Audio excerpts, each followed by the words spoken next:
55,000 कोटीचं budget असलेल्या मुंबई महानगरपालिकेवर सगळ्यांचाच डोळा आहे.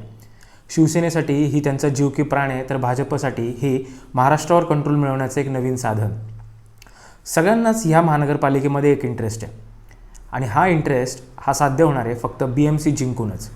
त्यामुळे सर्व पक्षांनी BMC जिंकण्यासाठी आपली शक्ती पणाला लावायला सुरुवात केली आहे. शिवसेनेचे उद्धव ठाकरे यांनी काल त्यांच्या पदाधिकाऱ्यांचा मेळावा घेतला. त्याआधी देवेंद्र फडणवीस, आशिष शेलार या भाजपच्या नेत्यांनी देखील मुंबई महानगरपालिकेकडे लक्ष देण्यासाठी विशेष टास्क फोर्स, विविध नेते या सर्वांची एक तयारी सुरू केली आहे. ही महानगरपालिका एवढी महत्त्वाची कशी आणि ही महानगरपालिकेची येणारी निवडणूक ही कुठल्या महत्त्वाच्या मुद्द्यांवर लढली जाईल हे आपण या व्हिडिओमध्ये पाहणार आहोत. आणि ह्या महत्त्वाच्या मुद्द्या सोडून ग्राउंड लेवलला काय घडून याचा परिणाम इलेक्शनवर होऊ शकतो का हे देखील आपण या व्हिडिओमध्ये पाहणार आहोत. नमस्कार, मी साईराज पवार. सगळ्यात पहिला मुद्दा ज्याच्यावर मुंबई महानगरपालिकेचे इलेक्शन डिपेंड करते ती म्हणजे हिंदुत्वाचा मुद्दा. कसं आहे, महाविकास आघाडीचे जे सरकार महाराष्ट्रात स्थापन झाल्यानंतर शिवसेनेला हिंदुत्वाच्या मुद्द्यावर घेण्याची एकही संधी भारतीय जनता पार्टीने सोडली नाही आहे. मग ती संधी आयती आली असू दे नाहीतर स्वतः क्रिएट केलेली असू दे. त्यामुळे हिंदुत्वाचा हा मुद्दा आणि शिवसेनेचं हिंदुत्व कसं खरं आहे कसं खोटं हे दाखवण्याचा भारतीय जनता पार्टी पुरेपूर प्रयत्न करणार आहे. यासाठी तुम्ही ही एक क्लिप बघा. याच्यामध्ये विनोद तावडे भारतीय जनता पार्टीने 19% म्हणजे शिवसेनेच्या मतांचा कसा स्वतःसाठी वापर करता येईल याचं एक गणित स्वतःच मांडलं आहे. भाजपला 19% मतं पडली, शिवसेनेला 19% मतं पडली, काँग्रेसला 18 आणि NCPला 17. आता शिवसेना जी 19% मतं आहेत ना त्यातली 8 ते 10% मतं ही हिंदुत्वाची आहेत आणि वरची मराठीची आहेत. तर या ज्या पद्धतीने आता विनोद तावडेंचे हे वक्तव्य ऐकल्यानंतर तुम्हाला समजलं असेलच की शिवसेनेची 2014मध्ये जी 19% मतं होती त्यातली त्यांनी 2 भागात विभागणी केली आहे. एक म्हणजे हिंदुत्वाची मतं 8 ते 9% आणि उरलेली मराठी माणसांची मतं. आणि ती मतं, हिंदुत्वाची मतं ही उद्धव ठाकरे यांच्या महाविकास आघाडी स्थापन केल्यामुळे त्यांच्यापासून नाराज आहेत आणि त्यातली 4 ते 5% भाजपला मिळतील असं त्यांचं म्हणणं या व्हिडिओतून दिसतंय.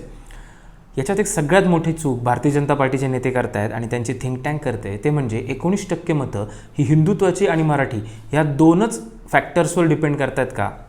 तर माझ्या मते अजिबात नाही. म्हणजे शिवसेनेला जी 19% मतं आहेत ही काही फक्त हिंदुत्व आणि मराठी माणसाची नाही आहेत, ही मतं ठाकरे घराण्याची सुद्धा आहेत. आणि हा फॅक्टर पूर्णपणे भारतीय जनता पार्टीने इथं इग्नोर केला आहे. एक तर त्यांनी तो हा फॅक्टर इग्नोर केला आहे आणि पुढची गोष्ट जी मी तुम्हाला पुढच्या एका सेगमेंटमध्ये सांगणार आहे तेव्हा हा मुद्दा आपण पुन्हा चर्चेला घेऊ. पुढची गोष्ट म्हणजे हिंदुत्वाचा मुद्दा हा मुंबईसारख्या मेट्रोपॉलिटन सिटीमध्ये जिथं 2 कोटीच्या वर लोकसंख्या आहे, जिथं सर्व भारतातील लोक राहतात, तिथे चालेल का? कारण हिंदुत्व आणि नरेंद्र मोदी ही 2 गोष्टींवर आपण इलेक्शन जिंकू शकत नाही हे RSSच्या मुखपत्राने स्वतः आता म्हटलं आहे. त्यामुळे कारण कर्नाटकामध्ये आपण ते पाहिलं देखील आहे की हिंदुत्वाचं राजकारण पूर्णपणे यशस्वी झालेलं नाही आहे. त्यामुळे तो मुद्दा महाराष्ट्रातील मुंबई इथे चालेल का हे पाहणं देखील महत्त्वाचं ठरणार आहे. नुसतं तोच नाही तर मुंबई ही शहर असं आहे की जिथे मुस्लिम बहुल बरेचसे मतदान आहेत. म्हणजे 50 नगरसेवकांच्या सीट्स म्हणजे 50 कॉन्स्टिट्युएन्सी अशा आहेत की जिथे मुस्लिम मतं काय करतात याच्यावर ठरलं जातं की इथला नगरसेवक कुठला होणार आहे आणि तिथून कोण निवडून येणार आहे. याचबरोबर अशीच काहीशे मतदारसंघ आहेत हे दलित मतदानावर अवलंबून आहेत. म्हणजे SC ST cards, SC specifically यांच्यावर डिपेंड करतात. त्यामुळे हे मायनॉरिटीज म्हणजे मुस्लिम बहुल, ख्रिश्चन आणि दलित मतदार यांचा कौल कोणाकडे राहतो हा मुंबई इलेक्शनमधला एक महत्त्वाचा फॅक्टर असतो, ना की फक्त हिंदुत्व.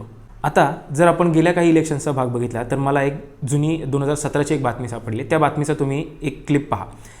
त्याच्यातून तुम्हाला दिसून येईल की मुंबईमधील मुस्लिम बांधवांनी 2017 सालच्याच इलेक्शनच्या वेळेला शिवसेनेचे 2 नगरसेवक निवडून दिले होते आणि भारतीय जनता पार्टी जी आता मुस्लिम तुष्टीकरणाचा आरोप उद्धव ठाकरे आणि शिवसेनेवर करते त्यांनी त्यावेळेस 6 मुस्लिम उमेदवार दिले होते आणि त्यातला एकही निवडून नाही आला. आणि त्याचबरोबर तिथले एका मौलाना आहेत त्यांचं एक वक्तव्य आहे, त्याच्यामध्ये त्यांनी असं सांगितलं आहे की जेव्हा भाजप आणि शिवसेना यांच्यामध्ये चूज करायचा एखादी जेव्हा विचार येतो ह्या दोघांमधलं कोणाला निवडावं तर बहुतांश मुस्लिम हे शिवसेनेला निवडतील. त्यामुळे ह्या गोष्टीचा आढावा 2017पासूनच उद्धव ठाकरे यांनी घेतलेला दिसतो आणि म्हणूनच त्यांचं आता हार्डलाईन हिंदुत्वापासून एक सर्वसमावेशक हिंदुत्वाकडे घेऊन जाण्याचं जे राजकारण शिवसेनेचं दिसतंय हा त्याचाच भाग आहे असं मला वाटतं. त्यामुळे हिंदुत्व, हार्डकोर हिंदुत्व हा फॅक्टर भाजपचा किती चालेल हे पाहण्यासारखं ठरणार आहे.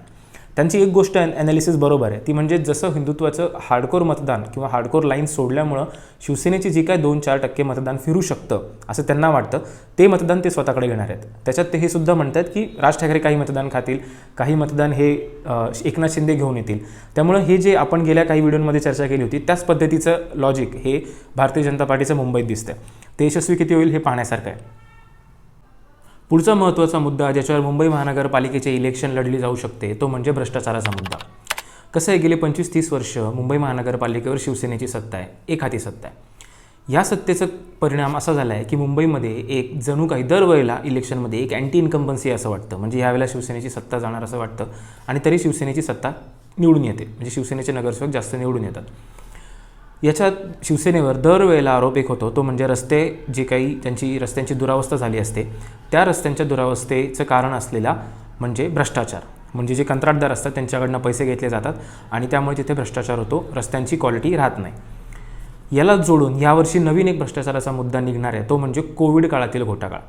कोविड काळामध्ये मुंबईमध्ये जे काही जम्बो कोविड सेंटर बांधण्यात आले ते बांधण्यामध्ये मोठा घोटाळा झाल्याचा आरोप भारतीय जनता पार्टीच्या नेत्यांनी केला आहे.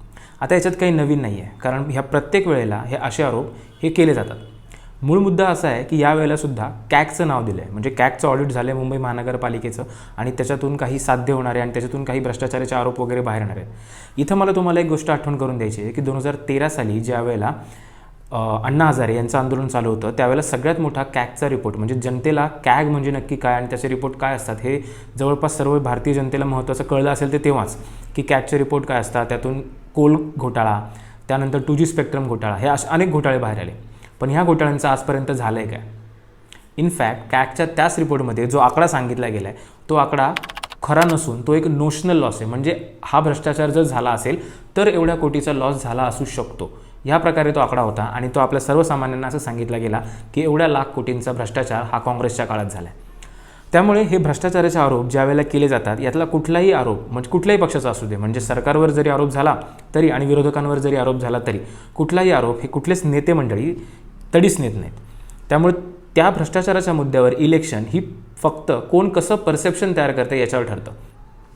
याचाच एक भाग म्हणून तुम्ही आता जर उद्धव ठाकरे यांची ही जी सभा काल झाली त्यांच्या पदाधिकाऱ्यांना संबोधन करण्यासाठी, त्यात त्यांनी एक सांगितलं की कोविड काळामध्ये एक आपत्ती व्यवस्थापनाचा कायदा हा संपूर्ण भारतभर ॲप्लाय केला होता आणि त्याच्यामुळे काही गोष्टींचा खरेदी असेल, कोविडसाठी लागणाऱ्या काही औषधं असतील, काही मेडिकल इक्विपमेंट असतील, या सगळ्यांची खरेदी ही युद्ध पातळीवर करण्यात आली.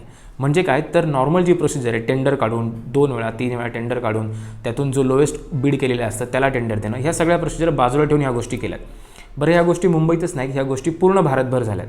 ज्या महानगरपालिका महाराष्ट्रातल्या भारतीय जनता पार्टीकडे आहेत त्या महानगरपालिकांमध्येही हेच झालं आहे. त्यामुळे कोविडमध्ये जर भ्रष्टाचार झाला असेल तो जवळपास सर्वत्रच झाला आहे. त्यामुळे हा मुद्दा ग्राउंड रिॲलिटीला किती कॅटर करू शकेल हे आपल्याला पाहण्याचं आहे. पुढची गोष्ट म्हणजे जे मी हिंदुत्वाच्या मुद्द्यावर तुम्हाला सांगितलं की उद्धव ठाकरेंची स्वतःची ठाकरे म्हणूनची जी मतं आहेत ही भाजपने इग्नोर केली आहेत का?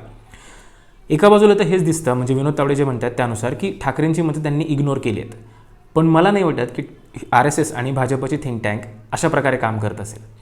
त्यांनी ती नक्कीच कन्सिडर केली आहेत आणि म्हणूनच ठाकरे हा ब्रँड नेस्तनाबूत करण्यासाठी ही पूर्ण खेळी करण्यात आली.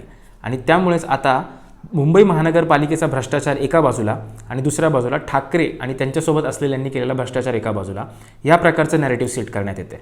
तुम्ही पाहिलं असेल तर महानगरपालिकेचे जे स्टँडिंग कमिटी चेअरमन होते, जे तिथल्या एक आमदार होत्या, त्या आमदार आता शिंदे गटामध्ये आहेत, म्हणजे शिंदेंच्या शिवसेनेमध्ये आहेत. त्यांच्याविरुद्ध एक अवाक्षरही काढलं जात नाही आहे, पण आरोप केले जात आहेत हे उद्धव ठाकरेंवर. याच्यातून साध्य काय करायचं आहे तर मुंबई महानगरपालिकेत आपल्यासोबत आलेले नगरसेवक, आमदार या सगळ्यांना सेफ करून उद्धव ठाकरे हेच महानगरपालिका चालवायचे आणि त्यांच्यावरच भ्रष्टाचाराचे आरोप करायचे आणि त्यांची जी इमेज आहे त्या इमेजला तडा द्यायचा. त्यांना जी सहानुभूतीची लाट आहे ती लाट किती प्रमाणात कमी करता येईल ते पाहायचं. हे प्रकरण हे जास्त जोमाने चालू झालं आहे. म्हणूनच असं वाटतं आहे की येत्या नोव्हेंबरमध्ये महाराष्ट्रातल्या BMC आणि इतर तत्सम ज्या महानगरपालिका आहेत यांच्या इलेक्शन्स आपल्याला पाहायला होऊ शकतात. त्यामुळे भ्रष्टाचार हा एक मुद्दा आपल्याला ह्या इलेक्शनमध्ये महत्त्वाचा पाहायला मिळू शकतो. तिसरा महत्त्वाचा मुद्दा ज्याच्याभोवती BMCचं इलेक्शन फिरू शकतं तो म्हणजे विकासाचा मुद्दा. कसं आहे, आपल्याकडे भारतात एक समजलं जातं की विकासाच्या मुद्द्याची चर्चा हे प्रत्येक राजकारणी करतात, पण शेवटी ग्राउंड लेवलला इलेक्शन किंवा जे मतदान होतं ते विकासाच्या मुद्द्यावर होत नाही. पण गेल्या काही वर्षात हा ट्रेंड बदलला आहे. त्यामुळे विकासाचा मुद्दा हा चर्चेत राहणार आहे. याच्यात सगळ्यात महत्त्वाची काही उदाहरणं मी तुम्हाला देऊ इच्छितो ती म्हणजे कोस्टल रोड. मुंबईमध्ये तयार होणारा हा कोस्टल रोड हा मुंबईतलं ट्रॅफिक बरंचसं म्हणजे बऱ्यापैकी ट्रॅफिक कमी करू शकतो. हा उद्धव ठाकरे यांचा एक महत्त्वाकांक्षी प्रकल्प होता. ज्या श्रेय कोण घेते हा आपला महत्त्वाचा मुद्दा नाही आहे, पण ह्या प्रकारचं राजकारण म्हणजे विकासाच्या दृष्टीने जे महत्त्वाचं आहे त्या गोष्टींबद्दल चर्चा करून देखील मुंबईचं राजकारण होऊ शकतं. याच्या पुढचा व्यतिरिक्त म्हणजे दरवर्षी मुंबई तुंबते, म्हणजे मुंबईची तुंबई झाली ही ABP माझा इतर कुठल्याही महत्त्वाच्या न्यूज जे एजन्सी आहेत यांच्या सर्वांची एक टॅगलाईन असायची की मुंबईची पुन्हा तुंबई झाली. पण गेल्या वर्षीच्या पावसामध्ये मुंबईचे पाणी तुंबण्यामध्ये जवळपास 80% कमी झाली. म्हणजे बऱ्याच ठिकाणी जी आपण मुंबई तुंबलेली पाहायचो ती मुंबई गेल्या वर्षी तुंबली नाही. याची कारणं आदित्य ठाकरे यांनी त्यांच्या नुकत्याच झालेल्या पदाधिकारी शिबिरामध्ये एक प्रेझेंटेशन दिलं. त्या प्रेझेंटेशनमध्ये त्यांनी मुंबई तुंबणार नाही यासाठी केलेली जी काही कामं होती ती दाखवलीत आणि त्याचा परिणाम म्हणजे गेल्या वर्षी मुंबई तुंबली नाही. आणि जे श्रेय जिथं ड्यू आहे त्यांना द्यायलाच हवं, म्हणजे त्या कामामुळेच मुंबई गेल्या वर्षी तुंबली नाही हे सगळ्यांचंच मत आहे. त्यामुळे ही विकासाची जी कामं आहेत ह्या विकासाची कामं यांना रिस्पॉन्स काय येतो किंवा ही कामं कोण जास्त पुढं घेऊन जातं की ही कामं कोणी सुरुवात केली कोणी केली. त्यानंतर मेट्रोचंही तेच आहे, ही कामं कोणी करते याचा श्रेय कोण घेणार या गोष्टींचाही फरक BMC इलेक्शनमध्ये आपल्याला पडू शकतो. पुढचा आणि सगळ्यात महत्त्वाचा मुद्दा जो म्हणजे 2017ची BMC इलेक्शन जेव्हा झाली होती त्यावेळेला प्रकर्षाने जाणवला तो म्हणजे जो नेता आहे त्याची इमेज कशी आहे. म्हणजे उद्धव ठाकरे वर्सेस देवेंद्र फडणवीस अशी 2017ची इलेक्शन झाली. म्हणजे दोन्ही हिंदुत्ववादी पार्टी एकमेकांच्या समोर होत्या आणि सेक्युलर मतदान जे होतं त्यांना जवळपास तसा काही ऑप्शनच राहिला नव्हता. त्यामुळे ह्यावेळेला चित्र वेगळं आहे. ह्यावेळेला हिंदुत्ववादी म्हणवली जाणारी शिवसेना ही सेक्युलर पार्टींच्या आधारावर इलेक्शन लढणार आहे, म्हणजे राष्ट्रवादी काँग्रेस या सगळ्यांच्या. आणि याचा चेहरा असणार आहेत उद्धव ठाकरे आणि तिकडे दुसरा चेहरा आहे भाजपचे अर्थात देवेंद्र फडणवीस. अर्थात म्हणजे BMC इलेक्शनपर्यंत देवेंद्र फडणवीस यांच्या हातातच सगळं दिलं तर सध्या त्यांची जी गच्छंती होती आहे याच्याने त्यांचे काय परिणाम होऊ शकतात हे आपण पुढे पाहू, पण सध्या आपण देवेंद्र फडणवीस हेच कन्सिडर करूया. याच्यात सध्या जरी उद्धव ठाकरे शिवसेनेचे चेहरा असले तरी मला जे वैयक्तिक दिसते आणि जे आपण प्रकर्षाने दिसतं सगळीकडेच पाहता येईल ते म्हणजे BMC इलेक्शन ही लीड करत आहेत आदित्य ठाकरे. आदित्य ठाकरेंचे महत्त्वाकांक्षी प्रकल्प आहेत. त्यांनी जे STPचे प्लांट्स केले आहेत, त्यांनी जे बसेस आणल्या, ह्या सगळ्या गोष्टींचा श्रेय आदित्य ठाकरे स्वतःकडे घेणार आणि त्याचा प्रचार आदित्य ठाकरे करणार. दुसरीकडे उद्धव ठाकरे यांनी मुंबईमध्ये कोविडसाठी जे काम केलं त्याचा महाराष्ट्रात सगळीकडेच कोविडचं नियोजन खूप व्यवस्थित झालं, छान झालं असं माझं स्वतःचंही मत नाही आहे. पण मुंबईत ते ज्या प्रकारे झालं ते खरोखर वाखाणण्याजोगं होतं. कारण धारावीची झोपडपट्टी वगैरे असेल हे सर्वचं कौतुक जिथं आहे तिथं करणं मला तरी योग्य वाटतं. पण महाराष्ट्रात बाकी ठिकाणी बऱ्याच ठिकाणी हाल झाले तेही आपण नमूद केलं पाहिजे. त्यामुळे ह्या गोष्टींवर तुमची इमेज कशी होते आणि इमेजच्या बाबतीमध्ये आपण गेल्या काही सर्वेंमधून पाहतोय की उद्धव ठाकरे हे बऱ्याच अंशी पुढे दिसतात. त्यामुळे आता हा जो प्रकार चालला आहे ED उद्धव ठाकरे यांच्या मागे लावणं, त्यांच्या नकीडवरती यांना भ्रष्टाचाराच्या आरोपात गोवणं, हा सगळा प्रकार तोच आहे की जी उद्धव ठाकरेंची जी इमेज आहे तिला जितकं आपल्याला डेंट करता येईल तितकं डेंट करणं आणि त्यातून आपल्याला जेवढा फायदा करता येईल तेवढा फायदा भाजपने करून घेणं हा आहे. त्यामुळे 1 to 1 फाईट जशी आता प्रेसिडेन्शियल इलेक्शन्स वगैरे US मध्ये होतात किंवा प्रधानमंत्रीला नरेंद्र मोदी वर्सेस कोण असं होतं, तसं महाराष्ट्रामधल्या BMC इलेक्शनमध्ये पहिल्यांदा मला असं वाटतं होणार आहे की आदित्य ठाकरे किंवा उद्धव ठाकरे वर्सेस पुढे कोण. समजा देवेंद्र फडणवीस असतील तर देवेंद्र फडणवीस यांच्या विरुद्ध शिवसेनेकडनं कोण. आणि आता पाचवा आणि एक सगळ्यात महत्त्वाचा मुद्दा म्हणजे मित्रपक्ष. झालं आहे कसं या इलेक्शनच्या आधीपर्यंतची म्हणजे मुंबईची 2017च्या इलेक्शनपर्यंत फक्त एकच युती तुटली, ती म्हणजे शिवसेना भाजप वेगवेगळी लढली. नाही तर याच्या आधी सगळं एक स्टेटस्कोप्रमाणे चाललं होतं. मध्ये एकदा राज ठाकरेंच्या मनसेने एक धक्का दिला होता, पण सगळं एक तशा पद्धतीने एक स्टेटस्कोच होतं. पण जी 2019च्या इलेक्शननंतर म्हणजे महाविकास आघाडीच्या स्थापनेनंतर आणि 1 वर्षभरापूर्वी एकनाथ शिंदे यांच्या बंडानंतर जी महाराष्ट्राच्या राजकारणात जी उलथापालथ झाली आहे त्याचा ग्राउंड लेवलवर म्हणजे नगरपालिकेच्या लेवलवर महानगरपालिकांच्या लेवलवर काय परिणाम होणार आहे हे BMC इलेक्शनमधून दिसणार आहे. आणि त्यात सगळ्यात महत्त्वाचा रोल प्ले करणार आहे ते म्हणजे मित्रपक्ष. कसं आहे भाजपला आत्तापर्यंत 2017ला तरी भाजपने शिवसेनेच्या विरुद्ध इलेक्शन लढवली आणि भाजपला घवघवीत यश मिळालं. 82 जागा ह्या देवेंद्र फडणवीस आणि आशिष शेलार यांच्या नेतृत्वाखाली मुंबईमध्ये भाजपला मिळाल्या आणि त्याच्यापेक्षा फक्त 2च जागा म्हणजे 84 जागा मला वाटतं शिवसेनेला मिळाल्या होत्या. त्यामुळं भाजपने एक प्रचंड उंच मुसंडी मारली होती. आता झालं आहे असं की शिवसेनेवर झालेत आघात म्हणजे शिवसेना फोडली, त्यानंतर शिंदेगड त्यांच्यासोबत गेले. पण याचा दुसरा परिणाम असा झाला आहे की उद्धव ठाकरे यांनी हे स्वतःच्या त्या ज्या इमेजमध्ये अडकले होते म्हणजे जो 19% पर्सेंटेजमध्ये उद्धव ठाकरे अडकले होते त्यातून ते बाहेर येत आहेत का. इतर मतदान म्हणजे दलित असतील, मुस्लिम असतील, ख्रिश्चन असतील हे मतदार त्यांच्याकडे फिरतायत का. कारण भाजपपासून त्यांनी स्वतःचं हिंदुत्व वेगळी चूल मांडली हिंदुत्वाची. ते पाहण्याचा सुद्धा हा एक महत्त्वाचा लिटमस टेस्ट ठरणार आहे. आता याच्यात मित्रपक्ष कसे सहकार्य करू शकतात, तर काही महिन्यापूर्वी आपण एक व्हिडिओ केला होता, मी आय बटनमध्ये तो व्हिडिओ तुम्हाला देईल, तो व्हिडिओ तुम्ही नक्की पहा. त्याच्यात वंचित बहुजन आघाडी आणि शिवसेना याच्या युतीने काय परिणाम होऊ शकतात हे आपण मांडले. आता वंचित बहुजन आघाडीच घेतली तर वंचित बहुजन आघाडीची जवळपास ह्या सर्व मतदारसंघामध्ये 3 ते 4 हजार मतं दिसतात.